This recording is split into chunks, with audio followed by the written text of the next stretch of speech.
we talked about before, Unity 3D itself helped a lot with that, to be put in the in browser. And with our team, we made a lot of our own in-house tools for the game to optimize everything and really packed it into a small size so that we can fit it in a browser and have it accessible for more people. So the game you're playing right now, this is not quite the alpha version. We still have a few things to fix before we release. But for this version, the whole game you're playing takes about maybe 70 megs. Okay. Yeah, it's very small. Okay, but this is MMO, or? Yes, it's an MMO. Okay. For now, in the tutorial, you'll be on your own. It's like a solo.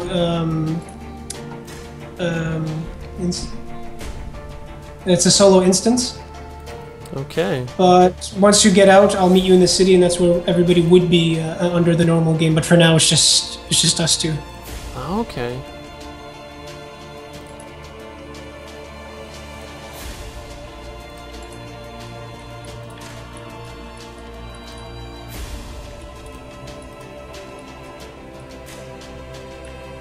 Goblin, Dragon, Orc I've heard before, but I can't quite remember having heard the other characters before. For the human types, those are based on their nationality. So they're like the first four ones are basically humans, but what differentiates them is where they're from. Oh, okay. Then you would have seen the two elf types. One was Riven, it's think like high elf. And the other Draug is sort of kind of like Dark Elf, but in our world a bit different. Okay. And yeah, then Goblin, Orc, and Hob is Hobgoblin, pretty much.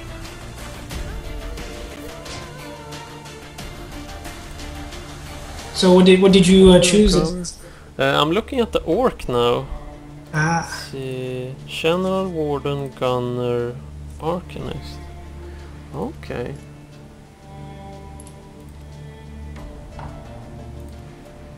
I'm guessing Warden is some kind of tank-orientated fellow, maybe, or? Pretty much, Warden. It would be your warrior type, your front runner, your shield. Then you have Chandler. Chandler's like the buff healing type.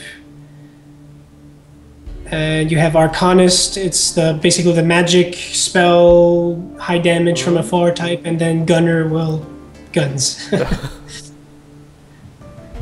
Orc Gunner. Well, that sounds like fun. Oh yeah. That sounds weird. I'll try that. Go for it. It feels like I'm back in Warhammer Fantasy again. Yeah. Oh man, I haven't played Warhammer in a long time. No, me neither.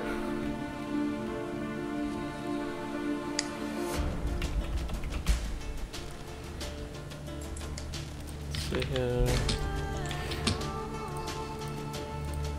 There's quite a bunch of customization things on your character as well, on the looks of it. Yeah, and that's for now. That's just for alpha, so you won't have stuff like hair color or that many hairstyles. So we'll just have like the basics for now. But once beta comes around, once full release comes around, there'll be a lot more customizable options. Yeah.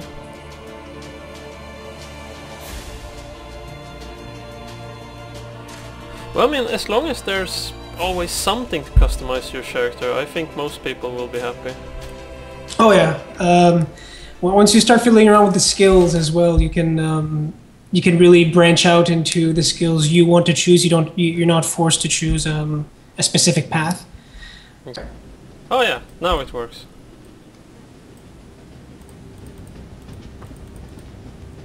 This looks really nice, I must say. Thank you. And it's so fluent also. Yeah, like I'm sure you noticed that the loading screen was like a snap. Yeah, the whole level you're in right now is just about 1 meg. 1 meg. Yeah. The whole tutorial is about 1 meg. That's pretty impressive.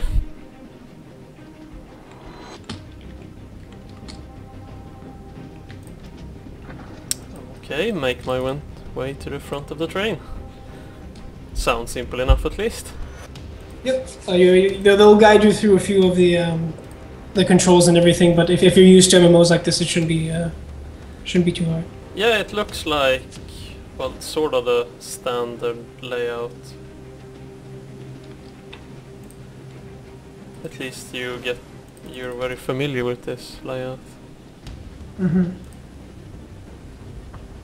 Yes, and we also have, I don't know about Swedish keyboards though, but we also have the WASD controls, if you prefer to move with that instead of the mouse.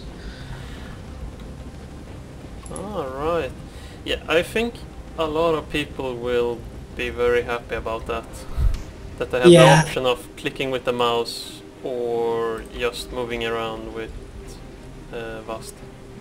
It's actually something we didn't consider at first. We were just going to make it a mouse game, but we got so much player feedback saying people wanted the keyboard movement that eventually they just broke down and said, okay, we're gonna add it. We put it in. So we're very open to community feedback like that. If the players want something, we'll really consider it. Well, that's very nice of you. You know, we're indie, so we're trying to keep a good reputation with the community. Yeah. I can't honestly say I know a lot of gaming communities where there is a very strong relationship and the devs talk a lot with the community and feedback is actually taken in, and well, at least you get the feeling that it is being considered rather than okay, we'll look at it and you never hear anything again. Yeah. It's because for us, we've had a few things that we've tried, but it just didn't work with our build. Like, there's been a lot of talk last week about putting in jumping, and we thought about it. It's possible, but for a future build. But for right now, since collision works only for the flat surface without being able to jump, if we added jumping, people will just end up in glitches, oblivion. So it would be something to talk about much later on, but for right now we really can't add it. I can imagine on the train here people would be going like, well, I want to jump out of the train. Why can't I do that? I want to crouch through the windows here. Why can't I do that? Right. So it's all stuff we'll think about later, but for right now, for Alpha, we were just going to make the groundwork, build up from there, and then we'll see about it.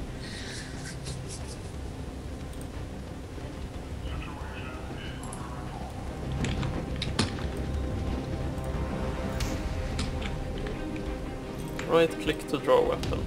Oh, there is drawing here.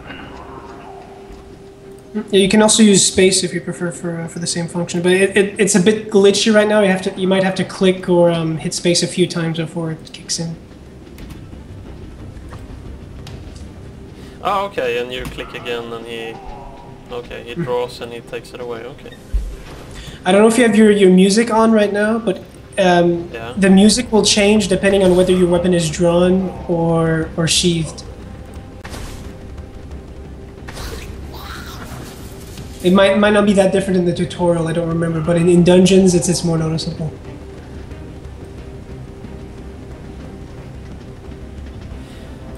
Oh yeah, I have the music on.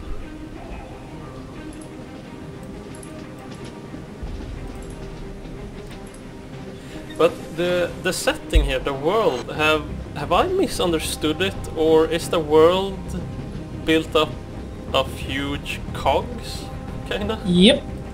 It wouldn't look like that just looking at the world from the ground up, because even though it's all in massive gears, it's still covered in soil, metal, resources, minerals.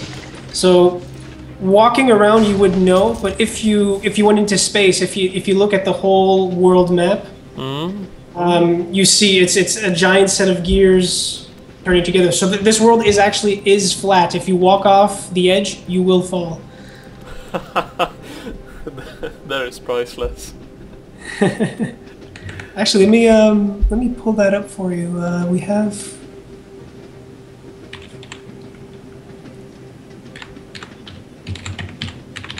There are a lot of stats in the game here. Yeah, it might be a bit overwhelming at first. We might cut that down a bit for the tutorial, but yeah, there's a lot of stats. Well, personally, I rather enjoy having a lot of different stats and customization options than just having 4 or 5 basic stats, and then we have, well, we have magic resistance and we have physical resistance, and that's it. Oh, well, cool. Well, yeah, for completists and people like that, hardcore players, yeah, it's there. Yeah.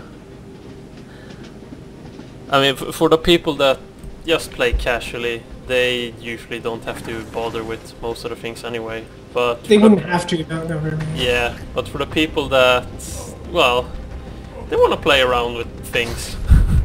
Yeah. So it's like even with the dungeons, you can go in solo, and if you go in, you have the entire place to yourself. Even if other people are technically in the dungeon, it's separate. It's a separate instance.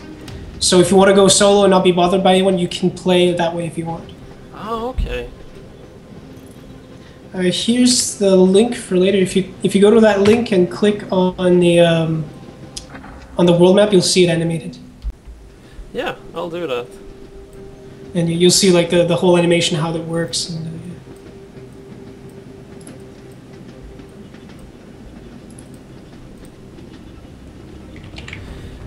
In the future, will the NPCs be voiced? At this time, I don't believe so. We did have a call for voice actors before, so maybe. Okay. I'm actually not sure what the status on that is, so I can't really comment for sure. Okay. Yeah, well, I guess it's pretty hard for indie developers to, well, get voices on everything, basically. Yeah, we had voices for one of our trailers that we had. So we made like a CG short. But for the game itself, I don't know the status on that right now. So, yeah, sorry. Okay.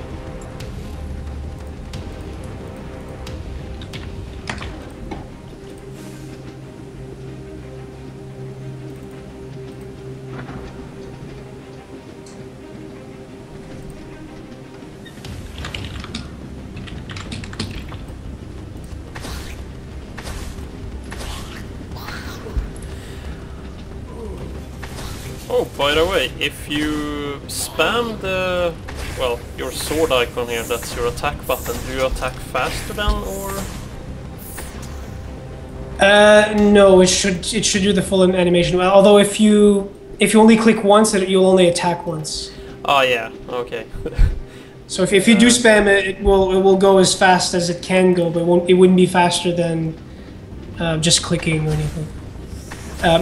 I don't know if you're more of a keyboard player, maybe. I know clicking on the monsters, for me at least, it gets a bit annoying for aiming.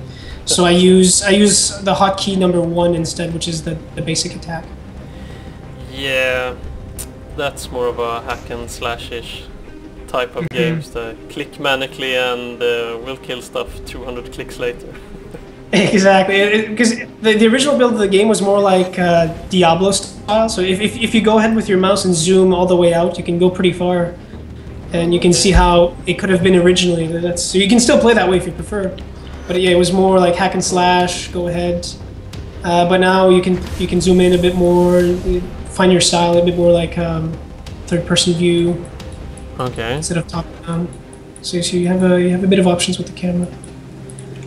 And even for combat, the very first design was turn-based instead of action. Oh, really? Huh. And it can be fun. There are a lot of games that turn-based works, but for this game, we were like, no, it doesn't work. So we completely scrapped that and went for action combat. Yeah, it sounds fun, but I guess it will be a bit tricky to pull it off. Yeah, exactly. Especially with multiple, with multiple, you can have five people in one party, and eventually we're gonna add guilds and everything. Once it gets huge, turn-based gets kind of annoying. Guild wars with turn-based. That would be kind of like if we throw 60 people in a turn-based fight, like we were playing Heroes of Might and Magic, and then we sit here and wait. Precisely, and somebody's gonna be lagging, and yeah. Yeah, although I could see a lot of funny and annoying moments when people are sitting and screaming, "What the hell are you doing, man? Come on now, use the right ability." Oh god.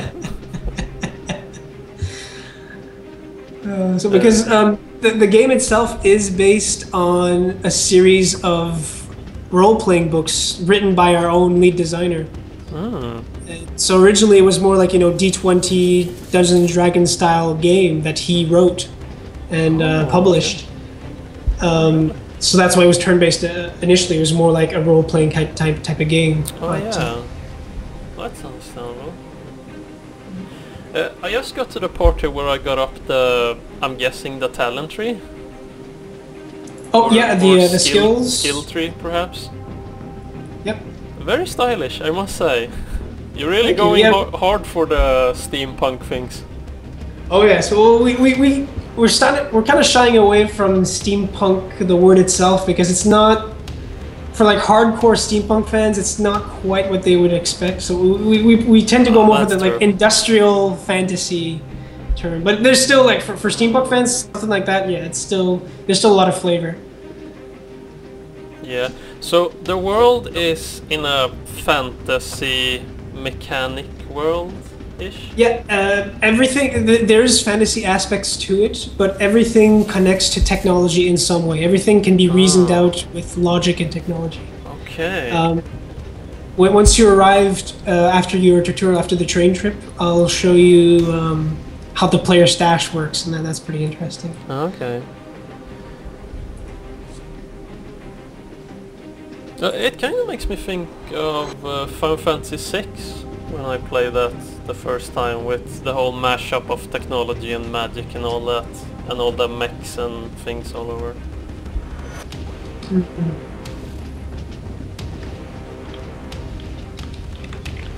I'm pretty excited about this thing at the end here. Mastery unlocks the secret of sharpshooting. That's very interesting to have in a skill tree, because you're so used to, you see everything you can get and you plan, and then at the end here you see something, what? I don't know what that is. What? Yeah, mastery unlocks the secrets of rhythm. Yeah, for me, rhythm. You might see, if you go over a lot of have descriptions right now either, so that's for this version. It's not in it. It will be for alpha. Okay. So yeah, it's hard to plan it right now, unfortunately. But like some of these skills, if you unlock everything to the end like that, where you saw it all connects to the end, you can eventually unlock for an ability that you can't get just from leveling up. You'll have to get through completing events, completing quests, or doing some special like guild related events. Stuff like that. So some of the skills will actually have to be earned instead of just leveled up to. Oh, okay, I see. Okay. He's crazy. He did so much work on this game himself. Well, even like a lot of the music you're hearing, he composed the basic itself, and then we got an indie composer to just sort of flesh it out and make it more, cinematic, more engaging. Okay. But they're always working hand in hand together with it to make sure we have the right flavor.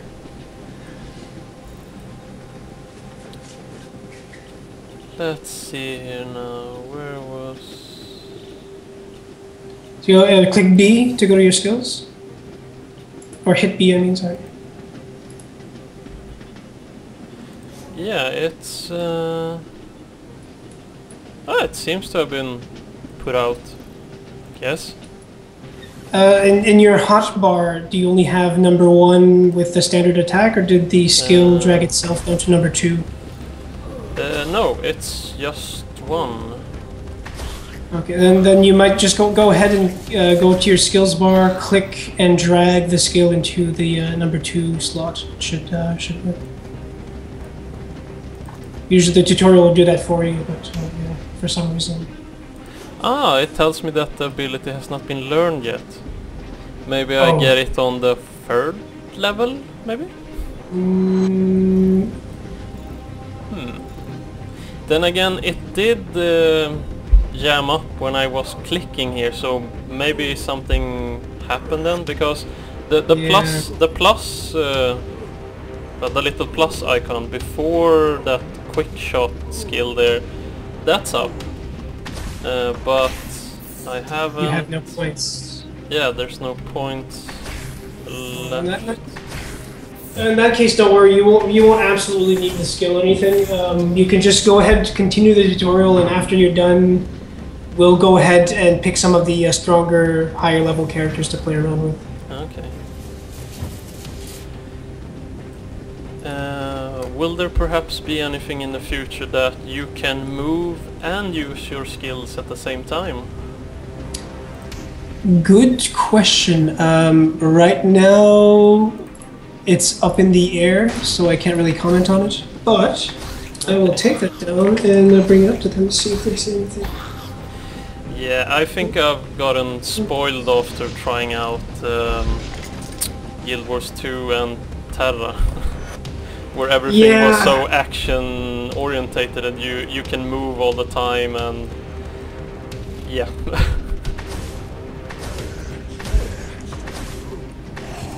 Yeah, I saw, what was it? Was it Terra? Yeah, in Terra... Is that the one where... Exactly, everything there is... well, there's skill shots on everything. Every attack and every spell and, well, bows and everything you do, you can move around all the time and you have to aim and try to hit it also. There's no auto-aim on it. So it was a bit tricky, but I don't know, it felt refreshing. Well, it's in terms of logic. In terms of logic, it makes sense. Yeah, but the difficulty of it was ramped up a lot, and also when trying to hit everything, because you got really punished if you were playing bad. I bet like stuff like archery must be must be quite a pain. Yeah.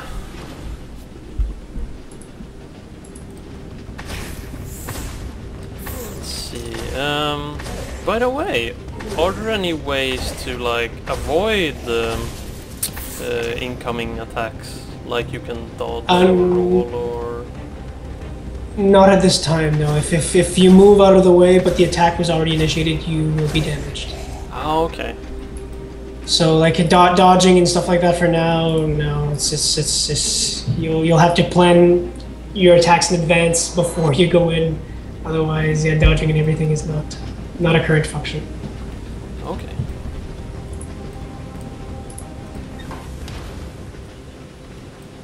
Oh, that's a big dude.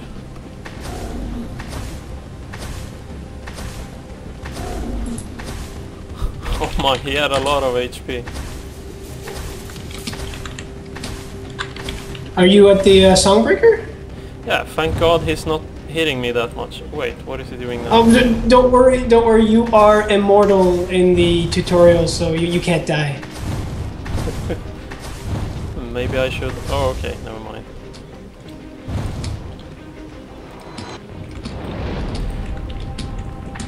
You know, he has some nice skills, I must say. Pulls you in, stuns you, and then there's a lot of stuff going on. Oh yeah, he's an unforgiving boss, that's for sure. We've been actually considering the stun. The stun is a bit much. We might remove that one. Dear Lord. But I guess if I think I picked up some health potion things. I think if I had used that, it would probably have gone a bit smoother.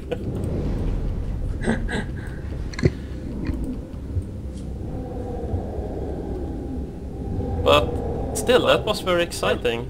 Well, did he just fly? We wanted to end the tutorial with a bang, you know, like it's not a huge boss, but you know, it's like something that'll come back later. Yeah, he flew away there, and those are things that I personally just love when you meet a boss and you beat him, but he constantly sort of like gets away or he flees and then he comes back to harass you now and then under the game. Oh yeah, that's the teaser. That's the hook. Like you know, like what was going on here, nobody knows. But this thing must be stopped. So you'll have to deal with it later. Yeah, exactly. And those particular bosses, or usually that particular boss, always shows up when you don't really want it to. Yeah, exactly. And at the same time you're always going, ah, of course, I knew it, it was him.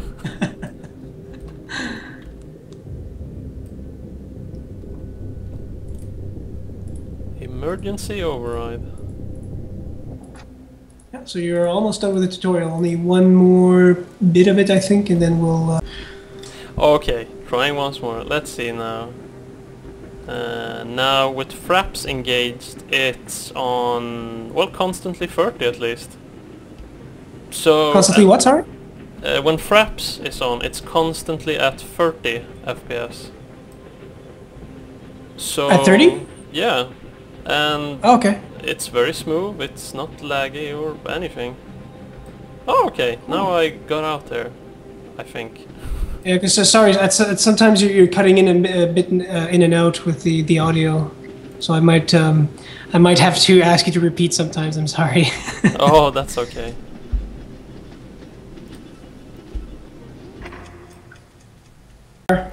There. Yeah, maybe it's when I'm loading between the scenes that it gets stuck up a bit. Maybe. Oh, oops. Most likely, because I know with Fraps it seems to have something with the loading. I don't know exactly what yet. It'll have to be something we'll look into. But yeah, for now, Yeah. we know there's a problem. So yeah, welcome to the Refuge. This is where players in Alpha will start out. It's like a refugee camp. Everybody on the train. You saw like when you chose your characters, everybody's on a different part of the train. Okay. So that's where the story begins. Everybody's coming to this big metropolis to start a new life or try to resolve something, depending on their background. Okay. But everybody starts at the bottom. So this is like one of the worst parts of the civilized town. Everything's brown, gray. So it's not somewhere you want to stay. You want to try to move up and get out of here. Oh, okay. It's kind of like the ghetto of this world then. Exactly. This is the ghetto. You see that purple pagoda over there? There's nothing in there right now, but that would be the marketplace where you can trade and Okay. and buy and sell. So is that going to be like the auction house in many other games, or? For now, there is an auction house planned, but I'm not sure if it'll be available in alpha yet. And I'm not sure if it'll be the same building, but I know for now that will be the marketplace, so just for buy and sell at least. Oh, okay, okay. Then I get it. So Yep. how many players will this game support? I mean, well, is it all on one server, or will there be many different worlds you pick a server and play on, or? To start with, we will have 1 or 2 servers. I was told today. No, I don't remember. I can check with my director in a bit. We'll have 1 or 2 servers, and we know each server can take about 3,000 or 4,000, but we haven't tested that high yet. We've only been up to about 500 with bots, and the game worked okay. So one of the things for Alpha is actually for testing how high we can go with these servers. So yeah, we're not exactly sure yet. So we're going to try to push our limits, see how that turns out. But I'll go ask. I'll be right back, and I'll tell you how many servers we'll be running for Alpha. Be right back. Thank you. Well done, people. Once again, I don't think I've stated it before now. I think Gabriel did say, but this is a pre-alpha version, or it might even be a pre-alpha version, very early. This looks awesome. Yeah, for Alpha.